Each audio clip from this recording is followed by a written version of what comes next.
Assalamualaikum warahmatullahi wabarakatuh.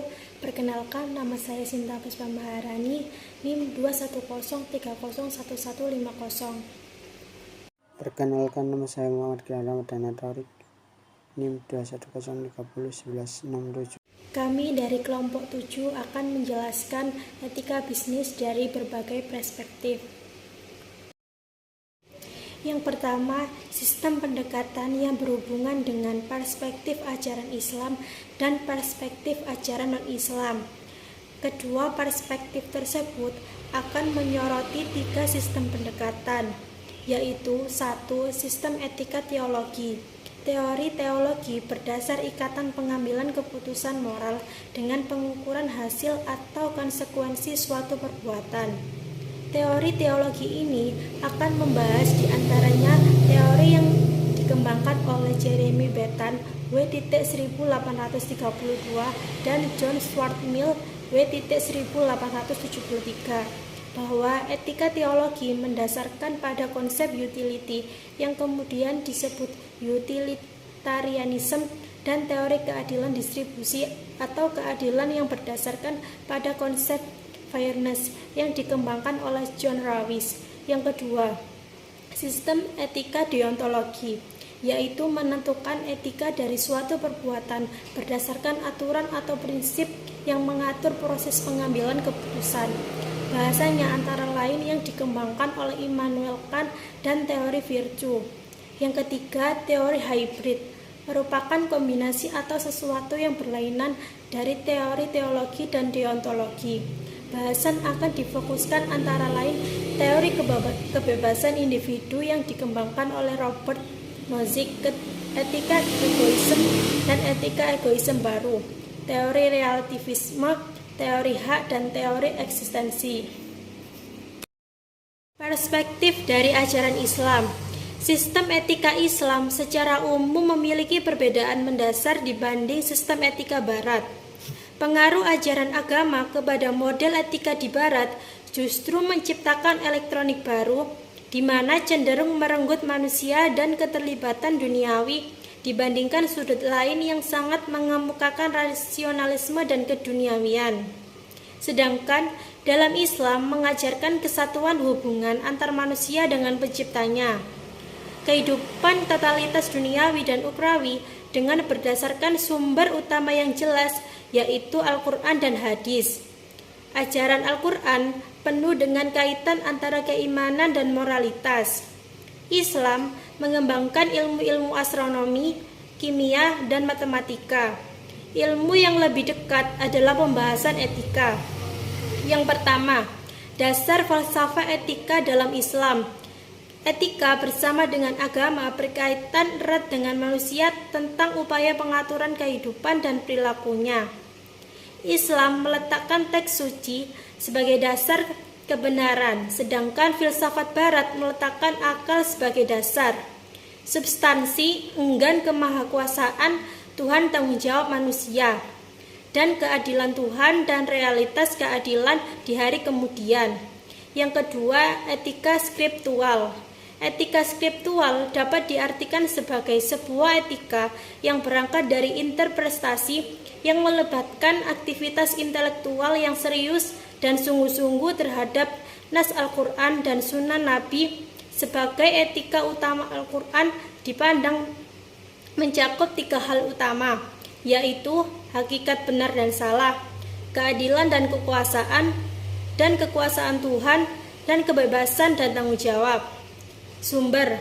Yang pertama, Al-Quran dan topik analisis, teks dan interpretasinya, kebaikan dan kebenaran, keadilan, Tuhan dan tanggung jawab. Yang kedua, bukti-bukti dan tradisi hadis Nabi, kekuasaan Tuhan, kemampuan manusia, kebaikan ada di dalam hati, rukun iman, inti keadilan, dan tanggung jawab moral. Yang ketiga, teori etika teologis. Persoalan teologi memunculkan berbagai aliran pemikiran dalam Islam, antara lain 1. Mu'tazilah, berhadapan Asy'ariyah meliputi sumber pengetahuan atau sama dengan akal pikiran. Yang kedua, sumhukum atau sama dengan akal, wahyu dan agama. syariat baik atau buruk, atau sama dengan akal dan syariat. Yang ketiga, Jabariyah terhadap Qadariyah. Yang keempat, rasionalisme atau Mu'tazilah. Benar atau salah terbatas pada hukum etika yang berkaitan dengan pujian atau cercaan, pahala atau siksa. Manusia diberi akal jadi harus berpikir untuk menentukan perbuatan. Perbuatan dan tanggung jawab bergantung pada pengetahuan. Akal menopang kehidupan etika secara keseluruhan.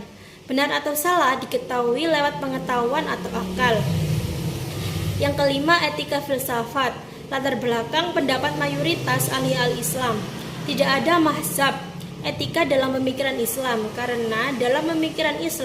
karena sudah ada Al-Quran dan hadis. Prinsip utama. Yang pertama, berpihak pada teori etika yang bersifat universal dan fitri. Yang kedua, moralitas dalam Islam didasarkan pada keadilan menempatkan segala sesuatu pada tempatnya. Yang keenam, etika keagamaan. Ciri-cirinya adalah 1. Berakar pada Al-Quran dan hadis. Yang kedua, cenderung melepas kepelikan metodologi langsung mengungkapkan moralitas Islam secara langsung. Yang ketiga, kebaikan atau perilaku yang baik menurut Al-Dunya, Miskawai, Hasan Al-Basir, Mawardi. Yang ketujuh, teori keadilan distribusi Islam. Para pengamat mengatakan bahwa tujuan distribusi dalam Islam adalah persamaan dalam distribusi. Dalam pandangan Munawar Iqbal, bahwa yang dimaksud dengan distribusi justice dalam Islam adalah distribusi yang menjamin 3 hal berikut. 1. Jaminan terpenuhnya kebutuhan dasar bagi semua. Yang kedua, objektivitas atau keadilan tetapi bukan persamaan dalam pendapatan individu. Yang ketiga, pembatasan ketidakmerataan ekstrem dalam pendapatan dan kekayaan individu. Bahasa baik dari ajaran Barat atau non-Islam.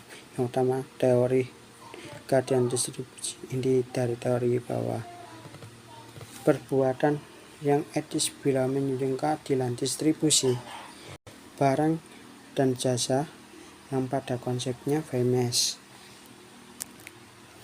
Yang kedua, teori utilitarianis. Teori etika yang paling mewakili pendekatan teknologi disebut utilitarianis. Teori ini mengarahkan kita dalam mengambil keputusan etika dengan pertimbangan manfaat terbesar dari banyak pihak sebagai hasil akhir. The greatest good for the greatest number. Artinya bahwa hal yang benar didefinisi sebagai hal yang memaksimalisasi apa yang baik atau meminimalisir apa yang berbahaya bagi kebanyakan orang. Yang ketiga, konsep deontologi. Deontologi berasal dari kata deon yang berarti tugas atau kewajiban. Apabila sesuatu yang dilakukan berdasarkan kewajiban, maka ia melupakan sama sekali moralitas dari konsekuensi perbuatannya. Jadi keputusan menjadi baik karena memang sesuai dengan kewajiban dan dianggap buruk karena memang dilarang. Prinsip dasar konsep ini adalah tugas atau duty individu untuk kesetaraan sesama dan kemanusiaan. Yang keempat, teori keutamaan. Teori keutamaan. Dasar teori keutamaan bukanlah aturan atau prinsip yang secara universal besar terima, namun apa yang paling baik lagi manusia untuk hidup. Dasar teori ini adalah tidak menyoroti perbuatan manusia semata, namun seluruh manusia sebagai pelaku normal, memandang sikap dan akhlak seorang adil, jujur, murah hati, dan lain-lain sebagai keseluruhannya. Yang kelima, teori hukum abadi. Dasar dari teori ini adalah bahwa perbuatan etis harus didasarkan ajaran kitab suci dan alam. Namun permasalahan timbul karena kemudian agama menganjurkan meninggalkan keduniawian dengan meditasi, kegiatan spiritual saja untuk menjadi orang yang sempurna. Yang keenam, teori personal libertarianis. Teori ini percaya bahwa moralitas akan tumbuh subur dari maksimal kebebasan individu. Teori ini bersifat deontologi karena melindungi hak kebebasan individu, namun sifat teknologi pula karena juga melihat hasil, yaitu apakah kebebasan telah dibatasi atau tidak. Yang ketujuh, teori etikal egoisme. Dalam teori ini maksimal kepentingan individu dilakukan sesuai keinginan individu yang bersangkutan. Yang ke-8, teori eksistensialis. Tokoh yang mengembangkan paham ini adalah Jean-Paul Sartre. Menurut standar perilaku tidak dapat dirasionalisasikan, tidak ada perbuatan yang benar-benar salah atau sebaliknya. Setiap orang dapat memilih prinsip etika yang disukai karena manusia adalah apa yang ia inginkan dirinya menjadi. Teori relativisme. Teori ini mendapatkan bahwa etika itu bersifat relatif. Jawaban etika tergantung situsnya. Setiap individu menggunakan kriterianya sendiri-sendiri dan berbeda-beda setiap budaya atau bangsa. Yang ke-10, teori hak. Teori cenderung paling banyak digunakan dan populer untuk masa modern. Perbuatan etis harus berdasarkan hak individu terhadap kebebasan milih. Dalam praktik ditemui masalah karena seseorang biasanya minta haknya didahulukan atau batasan hak yang sering tidak jelas. Sekian penjelasan dari kelompok kami. Wassalamualaikum warahmatullahi wabarakatuh.